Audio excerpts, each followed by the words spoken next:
This little Hornady set of dies right here. This is the first time I've used a Hornady custom grade die set to load rifle cartridges. Does a great job. All I gotta say though is this seating die, I love it. It's got this floating head right here so that when you place the bullet into it, it grabs it, centers it, and then once it goes all the way up, seats it into place. It's pretty awesome. If I had one complaint about it, it would be that it just has a whole lot of parts. So when you got to take it apart, it's not like it's that hard to clean, but when you got to take it apart, there's a lot more parts than on a standard die.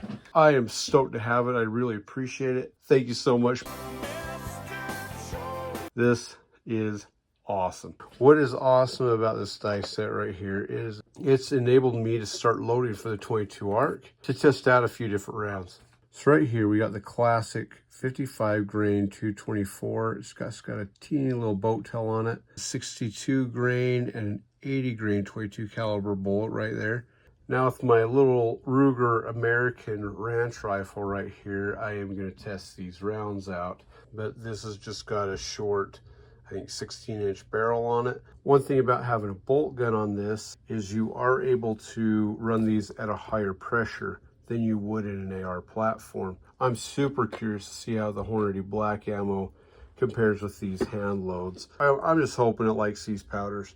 We'll see out at the range. I'm going to shoot a few test groups, and this is going to be my control. So I'm going to shoot 3 of these Hornady black. They're called black just because it's designed for a black rifle. And I'm also going to get some velocities out of that. It says 845. I'm like, that's BS. And then it made perfect sense that I probably got that on the wrong setting. Now we're back to America. 2721. That's probably about where I was thinking these should be shooting. All right, we got 2744. I'm trying to shoot from a kneeling position. We've got a little bit of mechanical offset here. So my first group is going to be the TAC. Looks like 30 grains. I am getting 3210, 3190, and 3154 was the last velocity.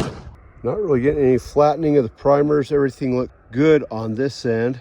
Now the Hornady black, you do get the primers flattening. Right here, we have our TAC 30 grains. The next group I'm going to shoot are going to be 30.5, 3248, 3246, 3244. Primer's actually starting to flatten a little bit. I think we just found our load. Look at that. It's 32 and a half. Just pulled those all in. If I go TAC, I'll just stick with that load and work on it.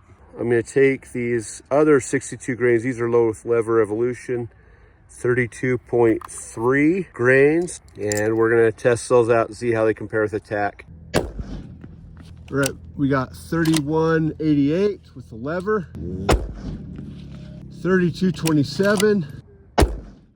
And 3203. We got the next round, I believe it's 32.7. This is what the 22 ARC is really made for. It's for these magazines to maximize an AR platform, which is funny they say that considering I'm shooting it out of a bolt gun. 3262, 3284, 3229. Look at this right here. That's our LeverEvolution. I think it was 32.3. And this one's our 32.7.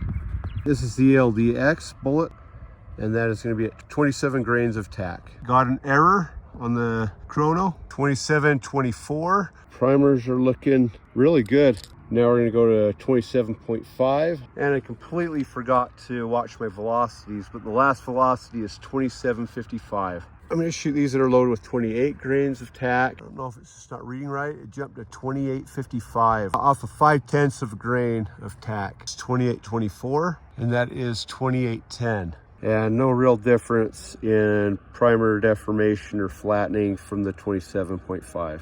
There's something to this bullet gun combination. It's working awesome for me.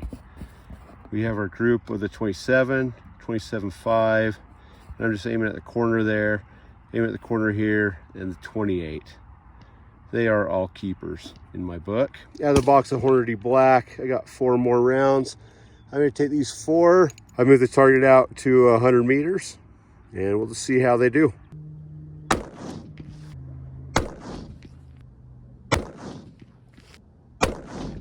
And this is why you don't let the government interfere with your lives. They spent who knows how much money coming out here, putting this sagebrush in, and basically all they did is just pollute all over the place. I don't think I've found one live sagebrush yet. Shot 4 rounds of that Hornady black. Got 1, 2, 3, and maybe that one's number 4 down here. Either this one or this one. I did change my grip on one of them just to test it out, and they thought, why am I doing that? And then I started just shooting normal. I shot this ammo at this range before. You got more groups akin to this one than this current one. Some days you got it, some days you don't. Thanks for coming along for the journey.